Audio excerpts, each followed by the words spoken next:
generation of digital citizens. Their curriculum prepares students, supports teachers, and engages families and communities. During this session, digital dilemmas students may be facing and the questions that they raise will be discussed. Strategies, thinking routines, and tools to help students navigate their digital lives with perspective and scale will be shared. Let's get this session started. Aloha, Jamie. Aloha. Thank you, Chloe. Appreciate it. Thank you, Leanne, for your presence. Appreciate you all. Aloha to everyone. And happy Friday to you all. The few sounds that you might hear, the little beep sounds, I guess if we're going to 7-Eleven or something, it's just part of the process. So just get used to it for a few minutes as folks come and go. And I just want to embrace your presence and I appreciate your time. So as Chloe mentioned, if there are any questions or comments that you want to make, we'll make this as family as we can. And if by the end you're like, can you stop talking already? Then I promise to quiet my voice after about 40 minutes if I see some nonverbals. If you're tired of seeing yourself on the screen, by all means, stop your video. But if you want to be seen, like, no one has said hello to me or aloha to me the whole day, or you want me to compliment you, feel free to turn your camera on and I'll recognize you, I promise, okay? All right, beautiful people, let's get started. I'm gonna share on the chat the presentation deck that we will follow through today. And we're gonna make this somewhat interactive. So if you're multitasking or you're thinking about what you want to cook for dinner tonight, then I will ask you at some point to think about this presence in this conversation, because it's real, it's honest, and it's very much about connecting with our kids. Okay. All right, let's enjoy our time and we'll just start. Can everybody see my screen? Can I get a thumbs up or a shaka? Okay. We, as Chloe had mentioned, we are the leading nonprofit across the United States and across in many parts of the world. And our aim really is to support our kids in this digital space, right? So part of it is ensuring that our kids are healthy online, that there's a sense of equity, and that we empower them when they're in digital space, in the digital age.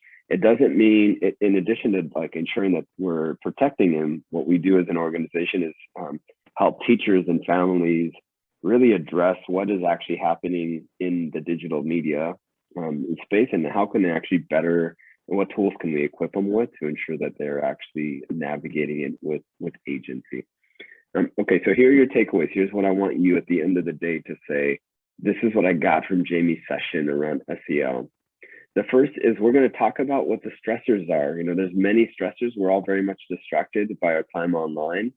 So how are they actually impacting your community? If you get a chance at the end of our time together this afternoon, really think about what are those stressors. It might mean, for you, Amanda, it might mean like the stressors are me choosing the right type of glasses that I'm wearing because I like your glasses and I'm always on Amazon trying to choose the right glasses, right? And that I'm distracted by that.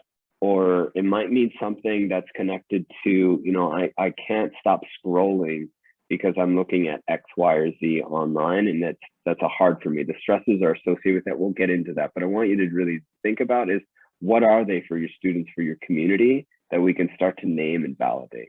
The second takeaway is really to think about, well, what activities, what can I do for my students, for my kids, to ensure that I'm addressing SEL in these online spaces. It's one thing to really think about SEL and social emotional learning and health in a particular way and just teach self-awareness or self-regulation. It's another to transfer that in online spaces. So we'll get into what you can do and some really applicable things that you can do with your students or your kids. And then the final thing is really there's a call to action for you all, right? I always have a really hard time presenting without me having an ownership to all of this. So I'm going to challenge you to think about what exactly is that call to action that you can do tomorrow as a school teacher, if you work with kids indirectly. What are the things that you can do this week to ensure what this actually, to bring this to life? Does that sound okay? I'm going to stop my screen just for a second so I can see your face. Is there anything else that you would like me to cover over the next 40 minutes?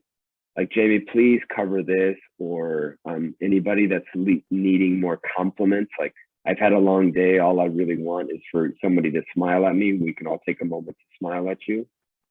Okay, I'm going to give a few compliments before I leave. Before I start, Raquel Chang, I like your smile on your picture. maybe Hawkins, I like whatever backdrop that you have without being intrusive on your backdrop. Very nice. And Paul Jr., I did recognize you earlier, but I like the light that's coming out of your shoulder. So you keep it up, okay? All right, wonderful folks. Let me share my screen and let's kind of get this thing started. So part of what I want us to think about is starting with a mood check and starting for not only our students, but ourselves, a mood or a best way to represent, to visualize what that mood is for you and your kids.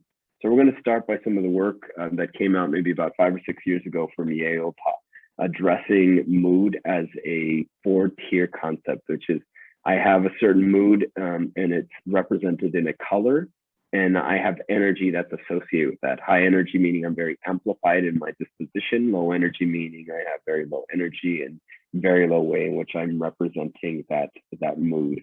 The same thing goes for high or low energy. So let's take a moment to ask yourself, where are you within the framing of this mood? Are you very high energy on this Friday? Do you have a very high energy but low, or you're feeling like you got high energy, but very, very like angry disposition? You have maybe a blue energy on that sense. What color best represents who you are in your emotional mood at this point? Feel free to take a moment, and then if you're comfortable enough, share it on the chat by typing it in. Yeah. And Megan, I just want to recognize your presence. I see you on my little screen, so aloha to you. All right, so where do we stand? Yeah, no one's going to judge you if you say I'm deep red. You jerk. Don't. Why did you ask me this question? Yeah. Okay, wow, I like it. Oh, okay. I see one red. Oh, some green, some oranges. I like that. An orange is kind of in between. I like that. Thank you very much for showcasing that. Okay, I wish I were a cheerleader because I'd say, you know, if everybody was green, we can just build it back up, but we don't need it. We're just sitting with it. Yeah, beautiful. So what's really important here is to take measurement, right, with our kids and say, not how you're doing, but put some validation behind it. Either a visualization, a symbol. It's a really, really great way to start for our kids. So I often, when I speak with students in digital space, I say, do me a favor, show me your TikTok, or show me an Instagram post that you had if you're older, or show me the latest thing that you saw when you were on YouTube, and tell me how that made you feel, right? Was it a blue, or tell me a specific visual that you like, or a facial expression that you liked in when you saw this post. And that gets me thinking about how I can resonate with where my kids' spaces are at, and then how they communicate the nonverbal affirmations that they see or the displeasures that they see. So it's a really, really great way to start with mood in that piece. For those of you that are like, I'm a red, a deep red, more red than Megan's hair than on that piece. Not that you have red hair, Megan, but if you are like that, and I would probably put you to bring you to the side and be like, you know, what's going on today, right? If you're interested in that, do you want to change your energy levels? Is there something that can come up? It's a really great gauge for me to just validate again those emotions and then take them up if there is an interest to that. It makes sense? I want us to practice that mood. So hopefully those green of you at some point, you can build that into the yellow if you want. And if not, it's okay. We'll just sit there. I might have to sing you a song or something to keep you guys entertained for another 20 minutes. All right, so once we understand that breakout piece, once we understand that piece as we think about our kids, the question we want to ask ourselves is, well, how do I support my kids? Jamie, there's like 15 things going on and I'm tired and my kids are tired in this space. Like, what exactly am I doing to support my actual kids? These are the questions that I hear a lot from our educators and our administrators, given what they're going through. You know, we're going through COVID, we're going through many changes of employment bouts with our families. What are the unique ways that we can help to support them? And this is what we're going to answer together, okay? All right, so let's name the elephant for a second. And if there isn't an elephant, let's name, I don't know, the tiger shark or something. You know, let's name something that really gets us, that is a hindrance for us all. And what I'm going to ask you to do is to think about these things as stressors for our kids. These are often distractions or stressors that our kids grapple with. And I'm going to give you a few, and then I'm going to ask you the question, and we're going to open up for discussions just for a second, is what are the areas you think you struggle with as an adult, as an educator, as a leader for the community? And what are the things you think our kids are struggling with? let me kind of tell you how this plays out. The first is, for many of our kids, they're coming off of an experience where they spent a lot of time online, right? That's a big distraction. Some of us might be like doing the same thing where we're like, I've been online since 6 o'clock this morning and I'm going to continue to be online. But time is a big factor. We know that it strains our kids, right? So it's a distraction, because when we want to get them to focus in on something, the amount of stimuli that they have is very real. It's very hard to transition away from that. Right? The second is, in doing being online so much, we find that a common sense is a lack of social awareness online, meaning that I want to communicate my agenda and I want to react to that, because that's really what a lot of these tools do, right? They highlight the you know, it be the greatest influencer, increase your likes. There's a number of ways, but part of that is our kids' inability and the distraction associated with how to be aware of their space online. The third is multitasking. And some of you might be saying, I'm doing it right now because I need to do some things before the next session, or, you know, I need to get my food before, so I'm ordering that. But this idea that when you're in front of multiple tabs, it's really hard not only to focus in on things, but it's hard to then think about what you're going to be doing and how you're actually going to prioritize your time within that. The fourth and the fifth one are often sort of residual impacts on a social level. The first is with respect to access. Now, access is not a distraction, but the finding of access. For many of our families that don't have appropriate Wi-Fi, many of our kids have to go to free Wi-Fi spots. Many of our kids grapple with where to find the right access. We all know this, right? But it can be a distraction in terms of connecting both socially for our kids as well as academically. And then finally, we've seen this before, which is this passive scrolling, that I'm going to be making decisions based on all the visuals that I see. So some of you are on Facebook this afternoon, or some of you are on Instagram. For many of our kids, that they're just grappling with these issues of what decisions to make based on the posts that they see. So these are just a few of these components. What I'm going to encourage you from this slide, though, is to think about, where do you struggle with? What are the areas that are the biggest digital distractions from you? And what we're going to do is I'm going to give you about 1 minute, and you're going to say this. We're going to just go into a random breakout room, and you're going to say hello to somebody, say aloha, and then you're going to talk for about no more than about a minute where your biggest distractions are. They don't have to be part of this list.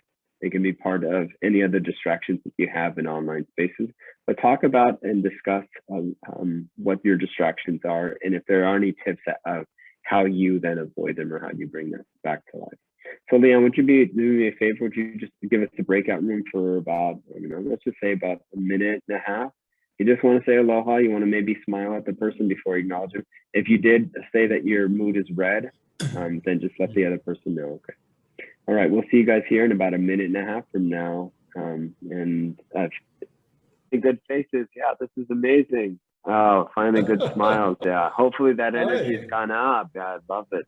Does anybody want to unmute and mahalo to anybody that does? Anybody want to kind of talk about what their own distractions were in online spaces and how they kind of rectify, or how they actually address them?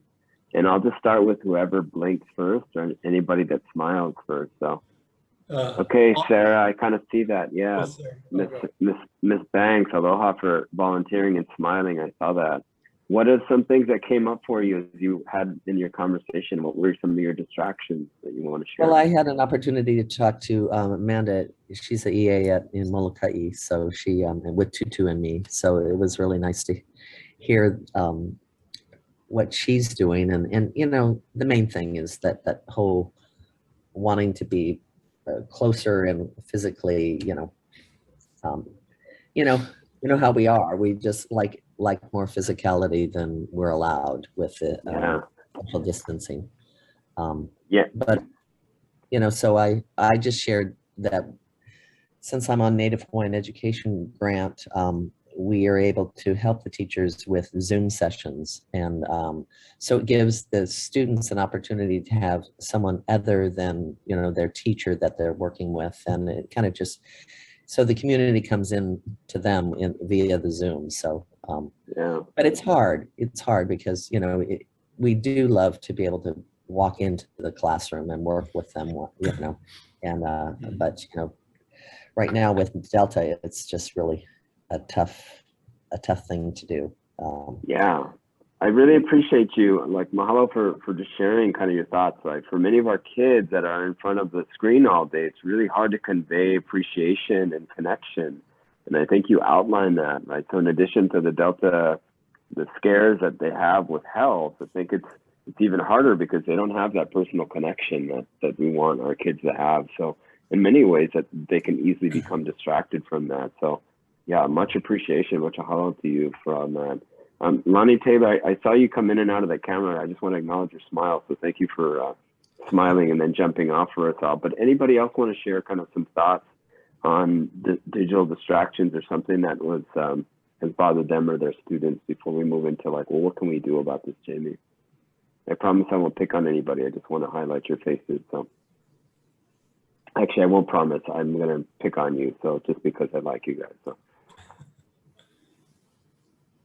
So, mahalo, Jamie. This is Dina Ala. I think some of the distractions, we are doing a second year of full distance online learning, and we had built in a instructional partner to be with the Kiki during this time, and it's about an hour, and then we have other touches throughout the week. But I think the biggest challenge is we're noticing families and parents are kind of interfering in the instruction. You know, they want their kids to do well and look well, so they're kind of whispering, and we can hear, everybody can hear.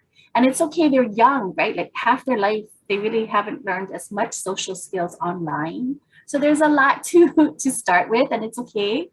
But I think the balance for our staff and our team is the balance of introducing and then kind of coaching the parent gently.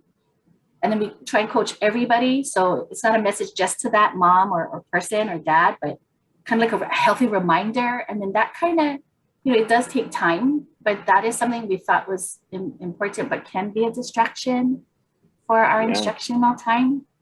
Yeah, and you know, it's so interesting. I really appreciate mahalo for actually just sharing that, because it, to me, it tells me a lot about parents' need to want to present their child in a particular way and also be able to support. And I raised my hand nice and high on that, right? For my little 6-year-old going into kindergarten, it's very real. Like, for, you know, I don't want to be that parent that just lets my child feel like they're hanging in whatever educational process is going on place. But I have to understand how to pull back from that. And for many parents that are new to this space, this online space, the distraction can be, how do I navigate what education is supposed to look like in this strange little bubble that we're in, these boxes are in. So yeah, mahalo, I really appreciate, you're absolutely spot on for that.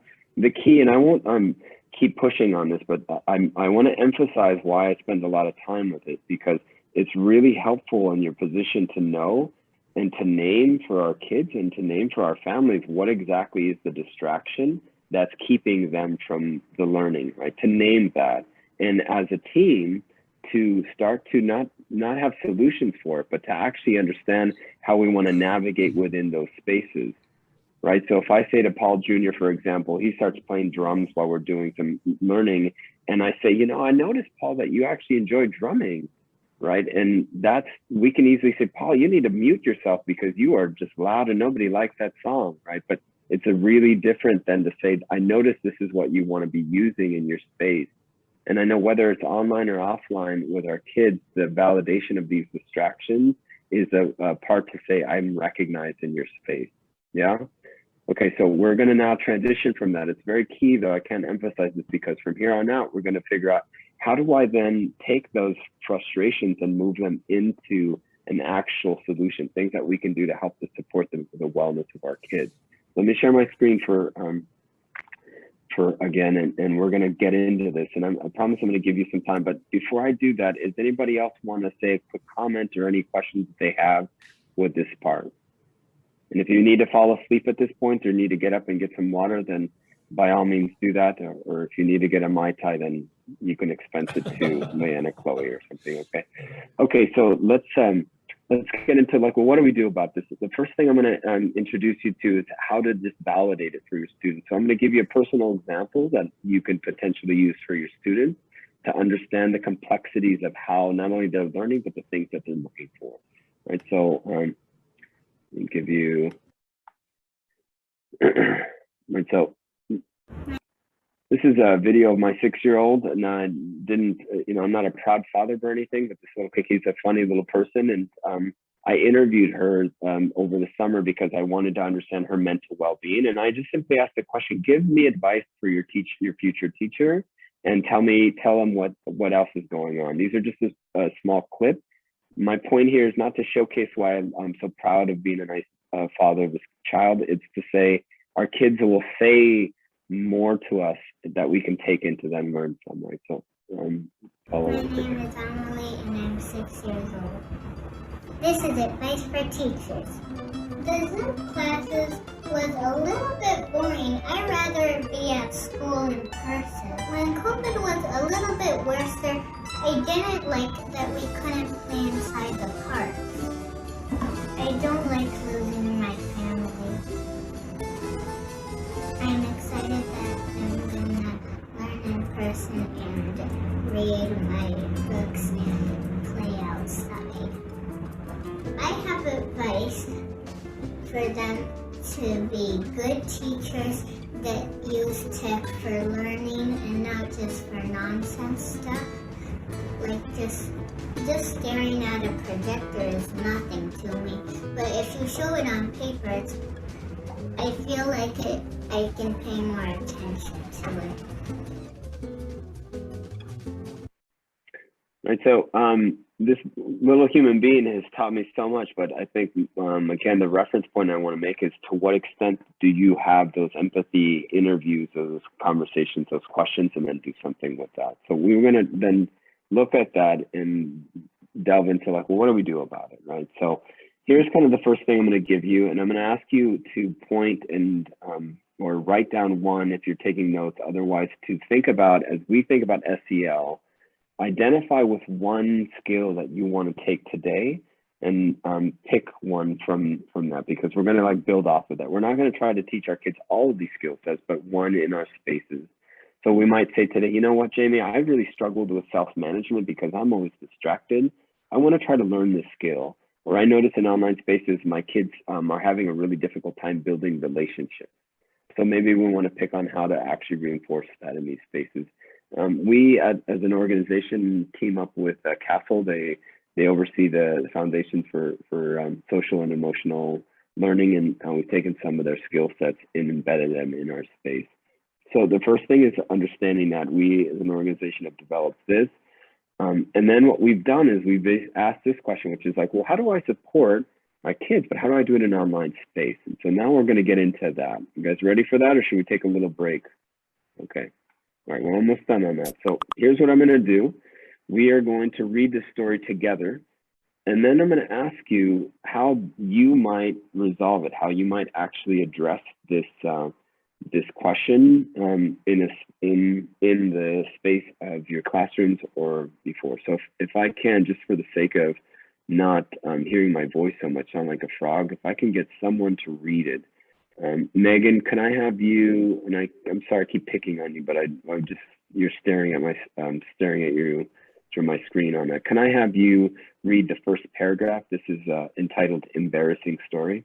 And Sure. that's Mahalo. Kalani recorded a humiliating video of Ezekiel and posted it on his story for everyone to see. Ezekiel was mortified and asked Kalani to please stop and take the video down. Kalani didn't listen. He thought the video was really funny. Plus, a lot of people were commenting and saying Kalani was hilarious for posting it.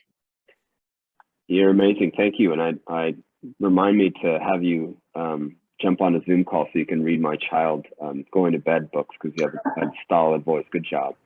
Amanda, would you mind reading the next paragraph, please? By the next day, it seemed like everyone at school had seen the video. Ezekiel tried to act like it didn't bother him, but he was really embarrassed and went straight home after school instead of going to the big basketball game he and all his friends had been looking forward to. Okay, so I'm going to stop sharing my screen. We're going to talk about this, right? So someone posted a video about someone on a video. Someone said, hey, I didn't like it, right? The post went viral, meaning they had a connection. So I'm going to ask you a question, which is, who is in the wrong? And so based on that gut feeling, take a moment to think about, and feel free to unmute to be like, Ezekiel shouldn't have said this, or Kalani shouldn't have overreacted so much. But based on your gut feeling, who do you think is actually in the wrong? Is it Ezekiel for posting the video, or is it Kalani for overreacting? So anybody want to unmute and kind of what's the gut feeling that comes up from that? And Brian Pang, I'll start with you if you are interested in that, mostly because I like your photo, the nice red shirt that you have wearing. I'm sorry, I got a little distracted. What was the question again? Oh, no, it's okay. Thank you for, I'm sorry to call you out on that piece. I just resonate with you. The question was, after looking at this prompt, who do you think is in the right? Who do you think is in the wrong? Again, there's no right or wrong answer. This is more of a gut feeling. I'm so sorry. I didn't even see the prompt. I apologize. No, and if I were like a mean teacher, I'd say, Brian, what are you doing? Like, but it's Friday, so it's not an issue at all. Anyone else on any other reactions that you have with this particular prompt?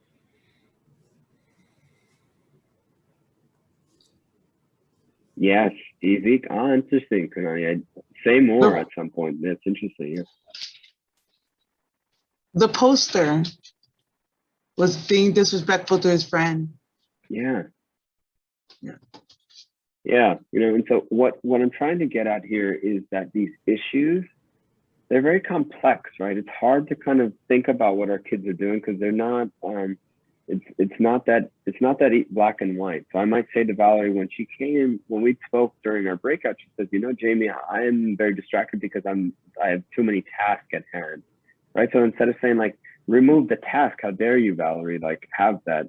The question really is like, how do we bring up and how do we teach our kids some habits so we can connect on that, right? So how do we sort of suspend our own judgment on that piece? Is with me? Any other thoughts on the prompt itself? Did anything like, ooh, I hate Kalani for actually entertaining it?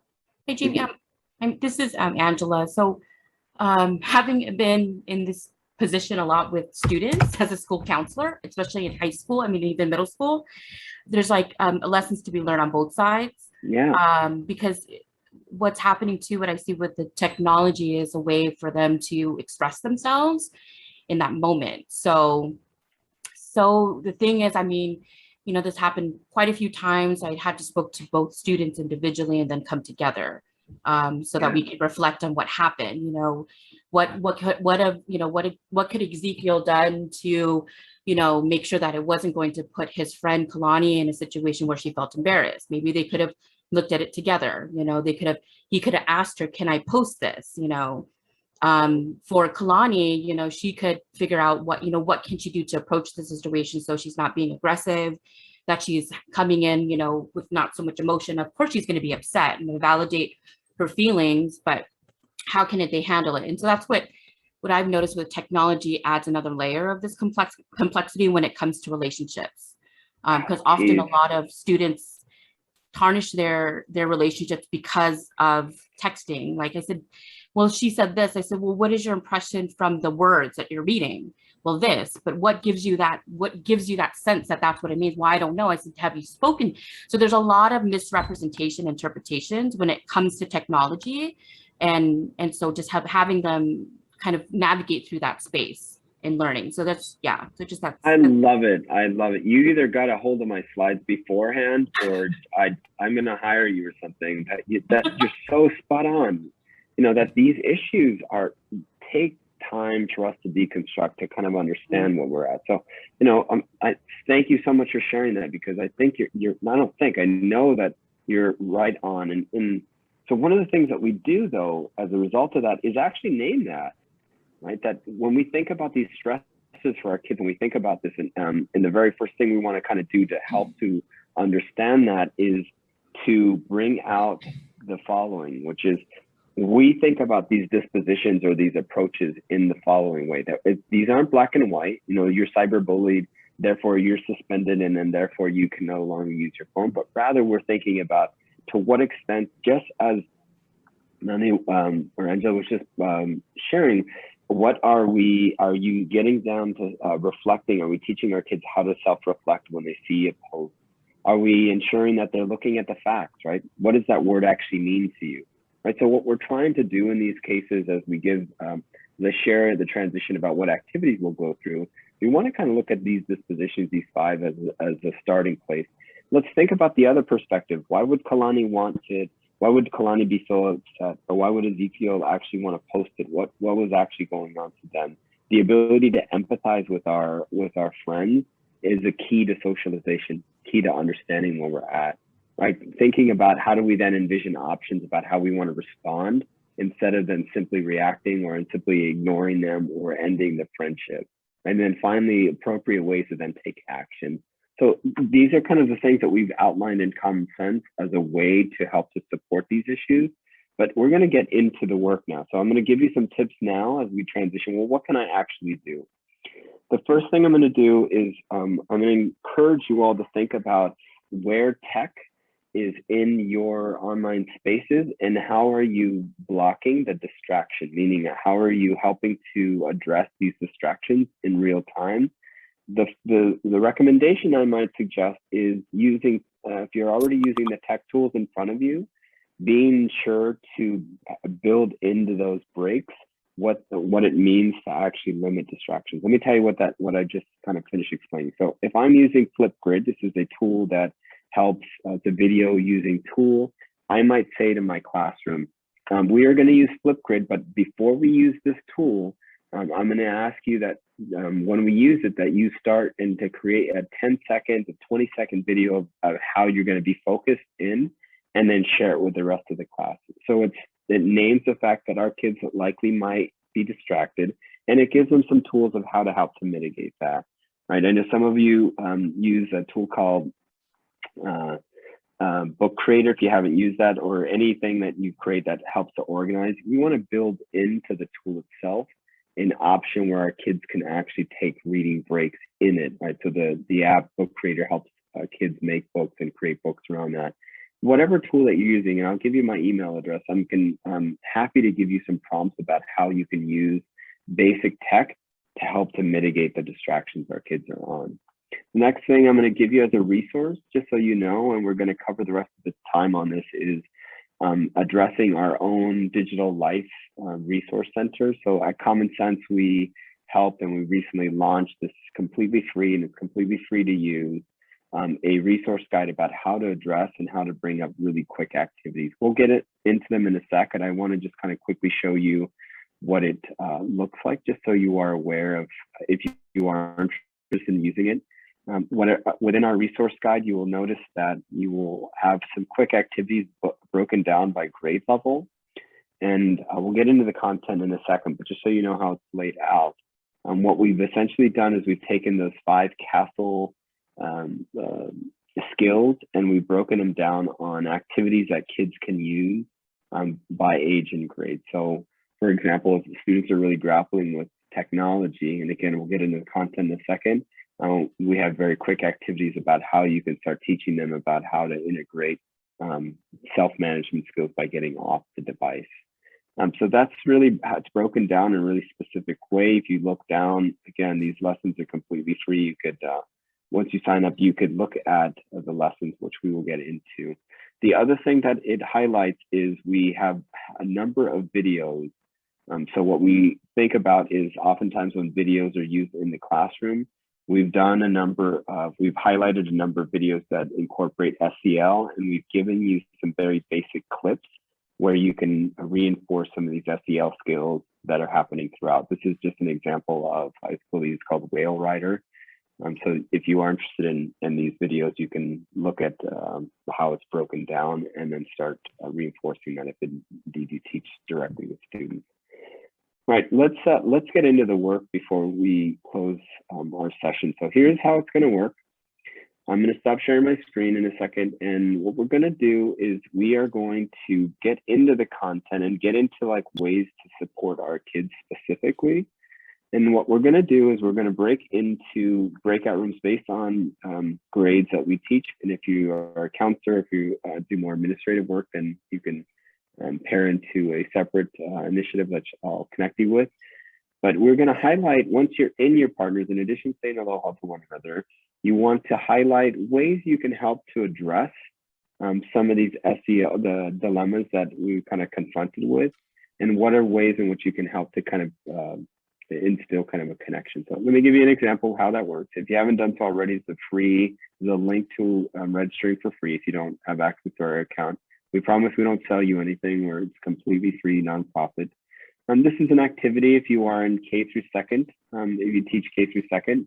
The first prompt is after you say hello to someone in your breakout room, we want to address this, which is how do I actually remove technology? What's the best way that we can transition away from technology? So I've given you a resource, feel free to use that, but in your prompt, you are going to discuss what are ways actually early on as our kids are introduced to technology, what are ways that we can remove technology in a safe way? What are ways in which our kids can self-manage their time when they're in technology? And it's K through second. If you're in elementary, but you focus primarily in grades 3 to 5, I've provided you a quick activity guide about the use of power of your words, meaning what are the ways in which you can be cognizant of the words that you share and the conversations, the connections that you have with your peers online. So you can talk openly about that. Again, you can click on this link if you are interested in figuring out how you can actually assess or some activities and tips that you'd like to use. If you are in 6 through 8, your teacher, your staff on that, if you go into this breakout room, you want to discuss the power of friendships in online spaces. So we're going to talk about both the positive and the negative use of social media as a way to build and connect on friendships. This is attributed to the skill set of building relationships as an actual SEL skill that we want to reinforce. But if you're in this group, you want to talk about what are the really positive ways that our kids can actually help to mitigate when they are addressing tension in their relationships online. I'm going somewhat quick, but I'll jump into each group just so you guys are aware of the prompts again. Finally, if you're in high school joining us this afternoon, we're going to talk about how are the boundaries associated with that friendship. So as you get into high school, a lot of online relationships take place. How do we best teach our kids how to ensure that there's healthy boundaries associated with that in their communication? Again, this is a reference if you want to use as you go through the conversation or the talking points amongst one another. All right, last two things for you all. If you are a community partner or NINA partner here, you can explore how you then are communicating to families about tech and integration of technology. So again, these are some resources you can use, but we want to have a conversation about what are the best tips that you communicate media balance with families in the space. And then if you are an administrator, I have some prompts for you about what are the best ways to implement social emotional initiatives. I'll jump in that breakout room for you to assess that. All right, I've just gone really quick, so we'll go through it one more time. Leanne, if you want to set up the breakout room, you will spend the next 10 or so minutes having this conversation. Look at each of the slides from the deck that I'll share one more time and answer the prompts in accordance to that. Feel free to look at the resource if you want to just peruse through that and go through that connection together. Any questions before we break out into groups? So Jamie just wanted to emphasize more of the distractions and the pieces. What I've given you on the deck, just so we close, is a start of a quick activity guide. If you as a team want to meet up around this piece to address some of these issues, then I'm going to encourage you to do that. You might say these resources don't make sense at all, Jamie, like they don't make sense for our group, like how dare you? Or you might say we're already doing this, in which case my opinion or my advice to you all is solidify that, publicize that. Like Lauren said in her breakout room, we already have a really great outdoor program, and this is how we create our connection with media balance, like synthesizing a little bit what you said. And my response is like, ooh, that's exciting. How do you let your families know about that, right? That connection. So small things like that. All right, let me close with this because I want to make sure that you guys have this piece before we start. But before I do, is there any last kind of questions, any thoughts that I have before we have that? I want to recognize we ran out of time on that piece, and it's okay. Right? Education is messy. Timing is messy, it's Friday, it's okay. But any thoughts, any questions before I close off? I just wanted to comment that some of the schools, middle schools, are very fortunate to have the All Stars program, the after school program. And so YK Enter has, and so does King Enter, and they do a really, really good job. So that's a great social after school program for middle school. But only 11 schools have that program. Wow. Thank you for sharing that. Share that on the chat if you can, like the contact on that, because I think it would be really helpful to assess that connection. All right, let's close with the last sort of 30 seconds that I have. We have a few, like 5 more minutes, but I'm going to kind of give you just a roundup, right? Tomorrow, I'm going to ask you all to think about in your own life how you assess your students' wellness. We started with a 4-part kind of mood and energy level. You don't have to use that, but my call to action for you all is that that you all use some type of mood assessments to assess your kids constantly. How are you all feeling today? Give me a piece of a leaf, drink some more water on this, like whatever the mood and the association is on that. You don't have to promise me, but I want to encourage you to sort of assess your time with your kids. You can use the tools that we use. Here's a really great example if you are interested in social media and the connection. This is a teacher here in the mainland that uses kid validations by saying how they can have positive experiences when they're running assessment. This is his attempt to want to constantly introduce positive attributes instead of constantly criticize the content. These are like tools that they use to connect on now. The second call to action I'm going to ask you to do is this week. I know we're already on Friday, so I'll do next week. I want to ask you to think about how you're going to incorporate one of these skill sets, not all of them, but just one. So you might say, I'm going to think about social awareness more intentionally in my class and my program. And I want you to kind of name that for your students and your families, because this is a building of the narrative of how to use these skill sets. Yeah, it's okay if this is too much, like you giving me too much work, like how dare you jerk, like then it's okay, but this is an attempt for us, okay?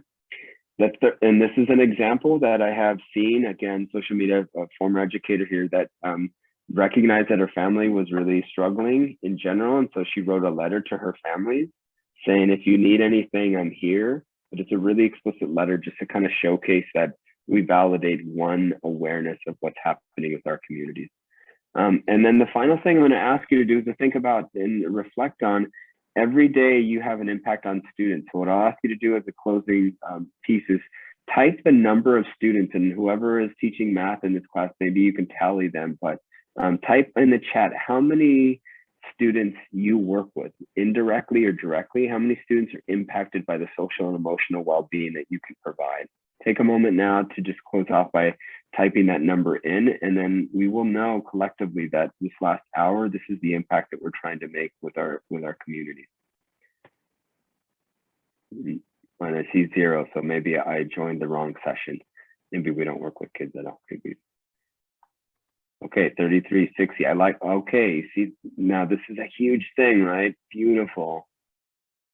Wow, you all are special to me. Like we're going to make a huge impact in our communities, and it's going to start with this experience, yeah?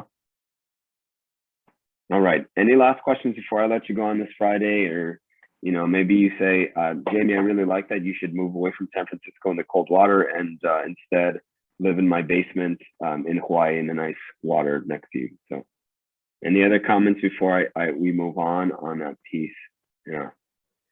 I will add, with the minute and a half we have, I will add the survey if you are interested. And let me kind of give you the closure of this, which is if you want to work directly, let's just say you need a thought partner. Let's just say you like kind of like the gray hair that I have, or you want just somebody to think about these skills together. I'll write my email address, but what I want you to do is take a moment to fill out, not the survey. You might say to my boss, like, you know, who is this clown? Like, don't ever bring this Holly to any of our conferences again. But you might actually want to work together. So write your email address and I will get back to you in the school so we can work together if you're interested. We are funded to support the Hawaiian Islands. So anything that we can do completely free of charge as a thought partner, as a validation, you just let me know and we'll go from there. Sound good? Oh, beautiful, Angie. Thank you for that connection, and I'm looking forward to it. All right, with a minute to spare, I wish you all a beautiful afternoon. Much mahalo to you all for your presence. Fill out the survey to embrace that connection, or please get in touch with me if you're interested. Leanne, Chloe, thank you for being alive. Appreciate your presence, okay? Thank you, Jamie. All right. Mahalo, Jamie, for connecting us. This was so yeah, good. Of course. Now, friends, hopefully you can join us for our closing